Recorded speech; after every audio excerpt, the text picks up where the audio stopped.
Gunung Lawu itu dulu pernah meletus yang sangat hebat, sehingga akhirnya terciptanya saking luapannya itu magmanya sangat besar sampai kemana, akhirnya timbul penciptaan yang disebut manusia itu tadi. Terjadi pelapukan, humus, terjadi pesuburan, pertumbuhan, akhirnya terciptalah manusia. Karena tercampur dari bakteri-bakteri yang makhluk yang sebelumnya ada itu tercampur unsur tanah, Mas. Akhirnya terbentuk penyempurnaan. Makanya dulu manusia pertama wujudnya adalah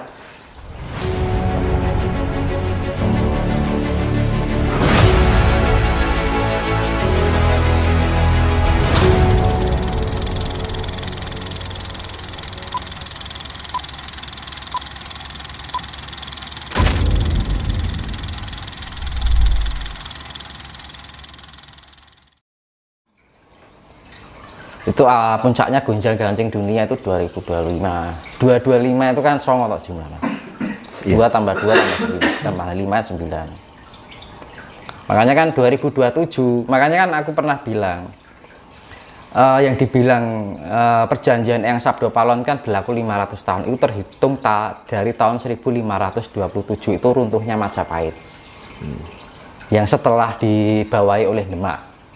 Tapi kalau runtuhnya Majapahit di bawah runtuhnya runtuhnya dari kekuasaannya Nusantara kan 1478. Iya. Tapi kan masih ada itu Majapahit walaupun di bawahnya kekuasaan Demak, ya kan. Sampai bertahan sampai dipegang oleh Patih Udara sampai tahun 33 tahun. Saat jatuh pada 1527. Nah itu kalau di jumlah 500 kan 2027 kan gitu. Makanya kan 1527 itu kalau disakakan tahun sakalnya 1449, satu pintu 44 gapura 9 itu kejayaan. Itu artinya gerbang penutupan kejayaan. Makanya saya membuka kembali tahun HUT HUT Mojopahit yang 729 itu kan di jumlah 18 1 dengan 89, ya kan. Itu jatuh pada tahun 1944. Nah, tadi 1449 ini 1944 kan terbalik hanya. Dan 1944 itu artinya 1 itu adalah pintu, 9 itu kejayaan, 44 itu adalah gapura atau gerbang. Artinya karena 9 di depannya 44 maka 1000 pintu pembukaan kejayaan. Yang 1449 itu pintu gerbang penutupan dibuka kembali.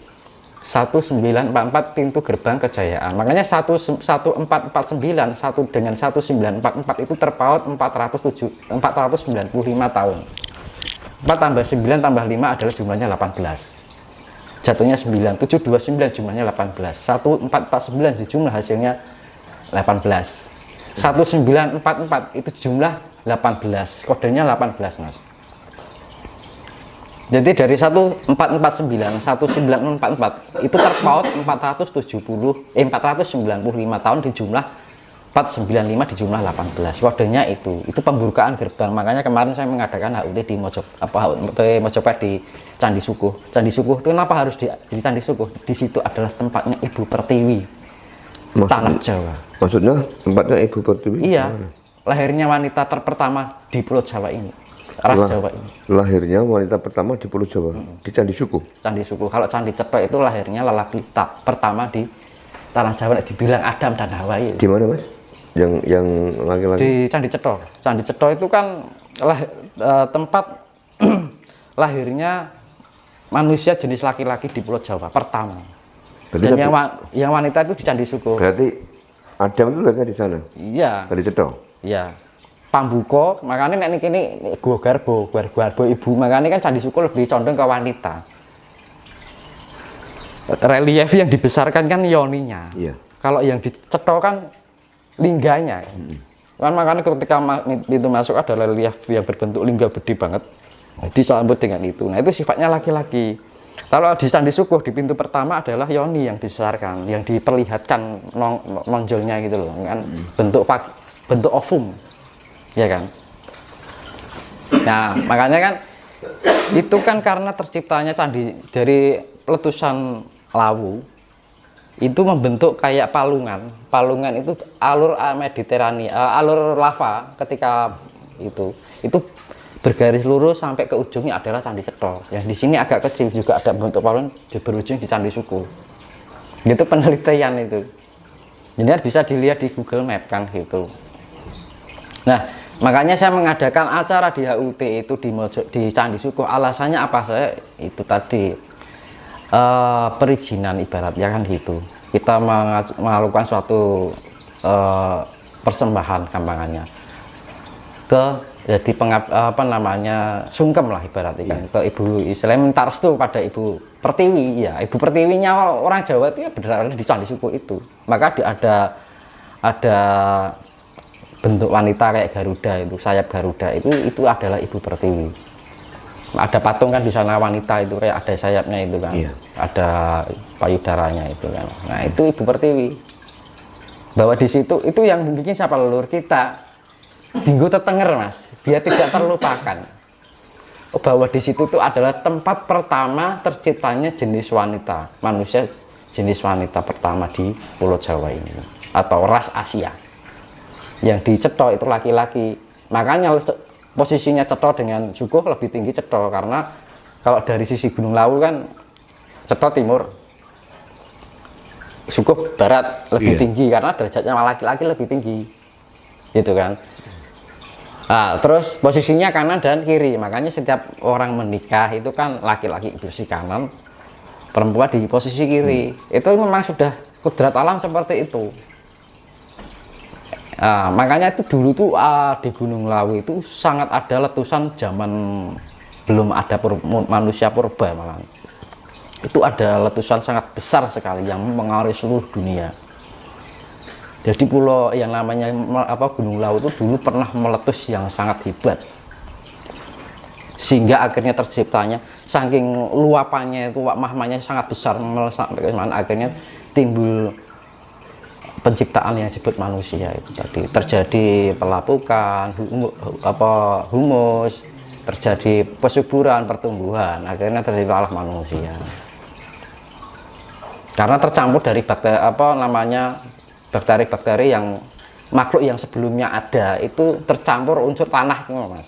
Akhirnya terbentuk penyempurnaan. Makanya dulu manusia pertama wujudnya adalah seperti kera. Maka di sana ada yang namanya Telaga Madirda, itu petilasannya Dewi Anjani. Dewi Anjani itu adalah ibunya Anoman, ya kan? Hanoman itu diambil arti Hono, Man itu menungso. Hono menungso artinya, Hanoman itu artinya ada manusia, maka disebutnya kera. Putih simbolnya suci. Lalu kita tahu ilmu-ilmu kita gitu, tetapi karena dari zaman ke zaman sudah tertutupi oleh politik ajaran, kita dilupakan oleh yang namanya pengertian-pengertian seperti ini. Hanoman itu apa artinya? Hano itu diambil kati on, man ini menungso, manungso, ada manusia. Makanya disebutkan kera. Dulu wujudnya manusia berbadan kera. Itu simbol putih kesucian. Karena apa? Kesucian simbol keluguan, masih polos, masih murni, belum tercampuri dengan kegilaan kehidupan ini. Kan gitu, Mas. Karena masih bersih, masih polos, masih murni, belum tercampuri oleh dosa. Simbolnya itu Hanoman. Makanya kepunahan zaman ini ketika Anoman itu sudah disimbol kalau di pewayangan itu ada ya, sok nek titi wanci ini jagat iki rampung, dunia ini selesai. Kalau itu kan Anoman itu di dalam kisah pewayangan, Anoman itu tanya sama sang yang menang. Anoman tanya kapan ajalnya itu akan sampai itu.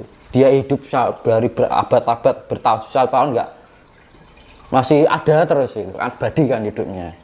Nah, yang namanya sang yang menang itu bilang, kamu mendekati ajalmu ketika kamu sudah menemui Pandhawa kaping 6, yaitu Parikesit, yaitu yang namanya Raja Nusantara yang pada di saat itu terjadi Gemah Ripah Loh Jinawi. Ya kan? Loh Jinawi itu kan jaya kejayaan Nusantara yang disebut zaman yang penuh dengan kasih sayang itu sendiri. Nah di saat itu mendekati ajal manusia. Artinya mendekati ajal kera itu adalah peradaban manusia itu sendiri. berakhirnya peradaban manusia. Nanti setelah berakhirnya nanti ada penciptaan lagi yang lebih tinggi dari levelnya penciptaan dari manusia ini. Mungkin terjadilah kehidupan 5 dimensi, tidak 3 dimensi, 5 dimensi. Kehidupan yang super di atas manusia lah gitu kan. Kehidupan 5 dimensi.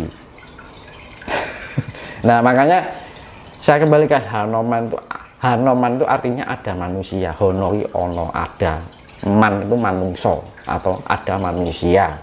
Maka saya kembalikan 1449 1944 itu kan terpaut 495 ya kan, jatuh pada tahun 2022 Masehi kemarin itu jatuhnya 1944 itu gerbang pembukaan kejayaan, baru gerbang kan masih berproses mas ya, berproses ini sampai di tahun 1949 Saka itu kalau Masehinya itu 2027 tahun 2027 itu Sakanya tahun 1949 Saka.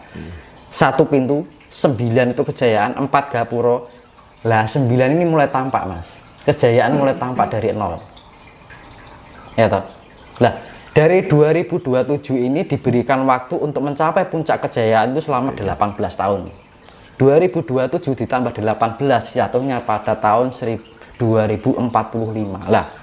Kejayaan yang dinamakan Gemah Ripah Lojinawi itu jatuh pada tahun 2045 itu diberi jenjang waktu 18 tahun dari kejayaan dimulai dari 2027 diberikan waktu 18 tahun untuk mencapai puncak kejayaan yang jatuh pada 2045 Masehi. Makanya kan 2027 itu kalau setahun Sakanya 1949 1 pintu 9 kejayaan 4 gapuro 9-nya itu mulai tampak, artinya kejayaan ini mulai tampak dari 0, bergerak dari 0 ke sampai 100% yang namanya puncak kejayaan itu. Nah sebelum tahun 2027 ini terjadi gejolak alam yang sangat besar yang terjadi antara 2025 dan 2024 pertama pengawalan gini, misalkan ini kurvanya gini ya mas, ini 2024 2025 puncaknya, 2026 masih dampaknya, merasakan dampaknya, 2027 mulai merintis kembali dari 0 untuk mencapai puncak kejayaan, diberikan waktu 18 tahun. Lah saya kembalikan ajalnya yang Hanoman itu ditandai kalau sudah munculnya parikesit yang namanya Pandhawa kaping 6 ya, itu jatuh pada tahun 2045. Nah tahun Hijriyah itu jatuh pada 1500 Hijriyah selesai. Iya, selesai. Itu sama dengan tahun 2000 tahun Saka, pas tepat 20 abad tahun Saka. Jadi 1500-nya Hijriyah itu sama dengan tahun 2000 Saka atau 20 abad tahun Saka. Pas tepat angka 2. Gitu Mas. Karena 2045 kalau dijumlah 2 tambah 4 tambah 5 adalah 11. 11 iya. 1 dengan 1 adalah 2. Gitu. Kalau tahun Masehinya 2078 Masehi, tapi Sakanya tahun 2000 kan gitu. Hijriyahnya tahun 1500. Kan ada tahun dengan iya, kan. Tahun Hijriah hanya selesai tahun 1500 Hijriah. Itu sama dengan tahun 2000 Saka atau tahun abad ke-20 dari tahun Saka. Yeah. Karena setiap abad kan 100 tahun. Gitu Mas. Iya Mas, matur Bandungun ya. Ya intinya ini sharing, jangan kalau nggak percaya ya nggak apa-apa. Oke, siap. Dibuat apa ya namanya, pendewasaan diri, pemahaman diri agar kita lebih eling dan waspada, karena keadaan alam ini sudah tidak bisa dipungkiri. Dengan keadaan sekian itu bisa dijadikan sebagai pengingat kita menjadi pribadi yang lebih mawas diri. Jangan sering-sering melakukan perbandingan antara benar dan salah. Lakukanlah pribadi mempunyai pikiran, perasaan, perilaku, emosional, tutur kata yang bisa mendamaikan antara satu dengan yang lain, agar tidak terjadi benturan di mana-mana. Ya semoga kita mendapat suatu karahayon, keselamatan tansah katebeno saking sambi kelonering, katebeno saking beboyo kan gitu kan. Amin. dia diberi keselamatan tinggu pengiling elak dewe luwih ngati-ngati yang gitu, lebih mawas diri, banyak merenung diri, mencari kekurangan dan kesalahan kita, jangan sibuk mencari kekurangan orang lain gitu, biar kita mendapatkan karahayon saking karsaning Gusti. Matur sembah nuwun Mas Indra. Rahayu.